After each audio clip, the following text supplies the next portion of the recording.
second video about the socialization role of education. The first video set the context. Now we'll look at the early education that was provided for Indigenous peoples. In Upper Canada during the 1830s, officials attempted to provide day schools in and near settlements where Indigenous people had shown interest in British forms of education. One of the first was located in the Credit River settlement of Mississauga, as well as in reserve schools in other locations. The Methodists attempted to teach trades, crafts, and agriculture alongside basic formal education.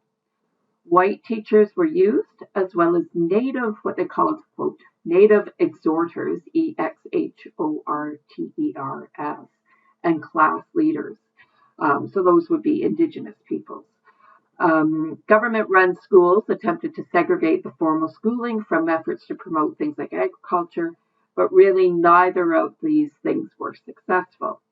In the middle of the 1830s, two events caused a change in the efforts to use the schools for assimilation and the teaching of alternative economic skills. First, the Methodist missionaries began to realize that the day schools were really not as successful as they had hoped they would be. And then second, a new Lieutenant Governor of Upper Canada arrived in 1836, Sir Francis Bond Head. Sir Francis Bond Head considered himself an expert on the management of Native peoples in the New World and on social engineering. He had worked as a mine manager in South America. He had served as a commissioner under the New Poor Law of 1832 in England, and he advocated the dropping of the policy of assimilation in favor of leaving the Indigenous peoples alone to live out their days in isolation and peace. He was certain that the Indigenous peoples were declining in numbers and were destined to die out completely. Based on this approach, Bond had implemented a policy of taking land surrenders from as many Native groups as possible and relocating them to Manitoulin Island, where they would live out their days. This policy was quickly met with angry protests from religious and humanitarian groups in British North America and the United Kingdom. For example, the Wesleyan Methodists argued that the Native groups were distressed by the threat to their lands and viewed the policy as the abandonment of the Indigenous population. The combination of public opinion and strategic concerns in 1837 and 1838 about armed uprisings in both Upper and Lower Canada, and about the danger of incursions by American brigands, reminded British officials that the Native peoples actually served a military purpose, so they backed down. And Britain countermanded Bond Head's policy, although the land surrenders that he had arranged still stood.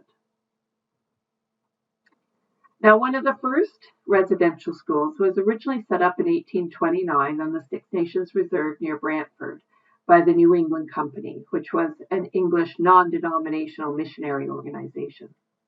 At first, it was called a Mechanics Institute to reflect its orientation of educating the lower orders of an industrializing society. These Mechanics Institutes are part of the history of education across Canada, the United States, and in Britain. So it was originally called the Mechanics Institute, but it soon became known as the MOHAWK Institute. And then in 1833, it began taking boarders. The first were 10 boys and 10 girls from the Six Nations Reserve. The Missionary Society provided the funding for lodging, food, clothing, and teaching the children. The MOHAWK Institute was therefore one of the models on which the new approach to Native schooling in the 1830s and 1840s was based. During the 1840s in Upper Canada, Native schools shifted from being primarily day schools to becoming residential institutions, although the federally supported system was not created until after Confederation in 1867. So in 1842, the BAGOT Commission was established, and this commission established many of the main elements of colonial policy that would govern Indigenous affairs up to and beyond Confederation. So what the BAGOT Commission did was it reaffirmed, in brief, this is what it did, reaffirmed the Crown's obligations to the natives, especially regarding land, acknowledged native right of occupancy, and claim to compensation for the surrender of land. It moved to eliminate the style of Indian use of land, so they wanted them to move to using it for agriculture and that kind of thing. It moved to reduce the government's financial obligations. The adoption of the BAGOT Commission's recommendations resulted in the reorganization of the Indian Department, a new effort in education, and ultimately significant Indigenous resistance. The BAGOT Commission had concluded that the day schools had failed primarily because of the influence that parents exerted when their children returned from school.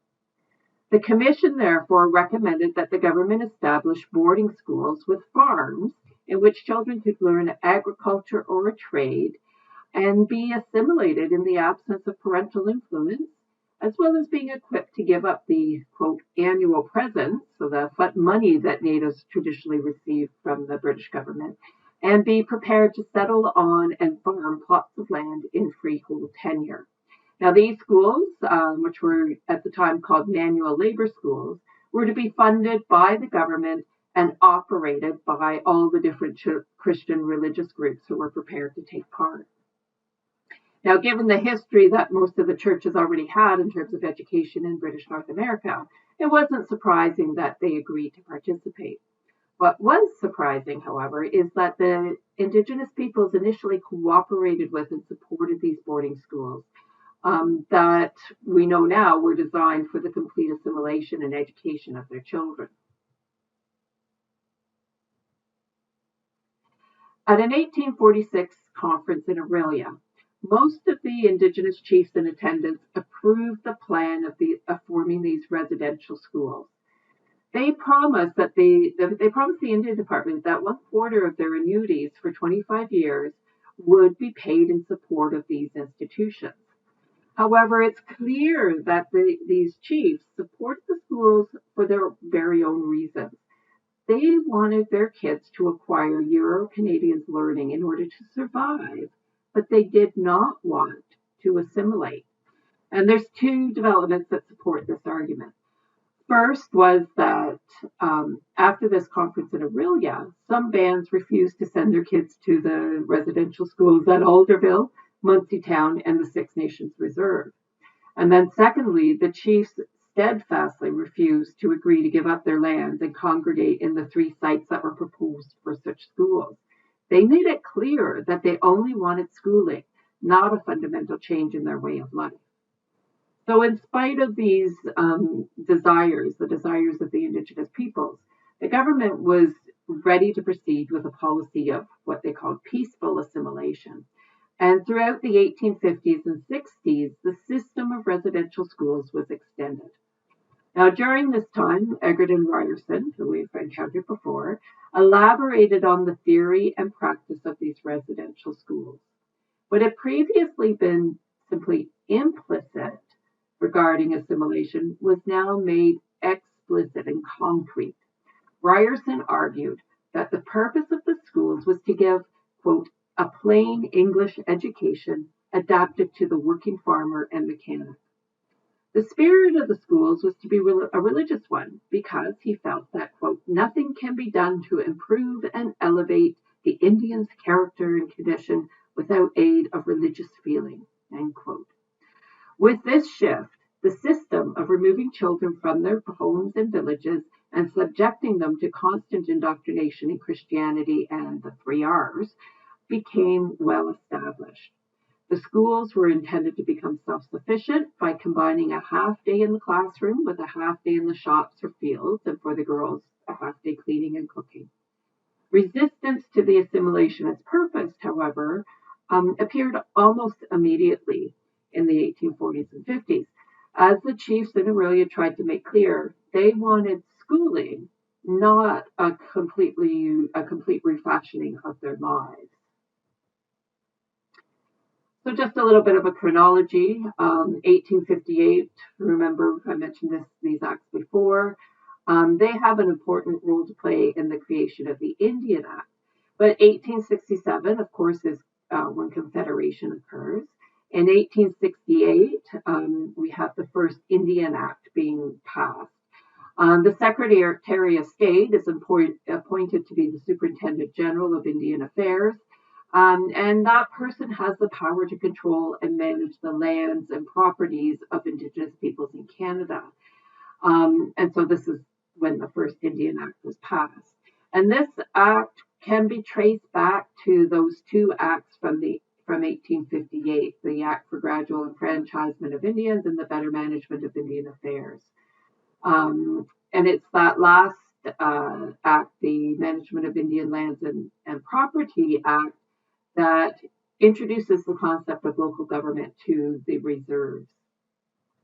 By the late 1860s, the Canadian government is starting to begin treaty making in Western Canada.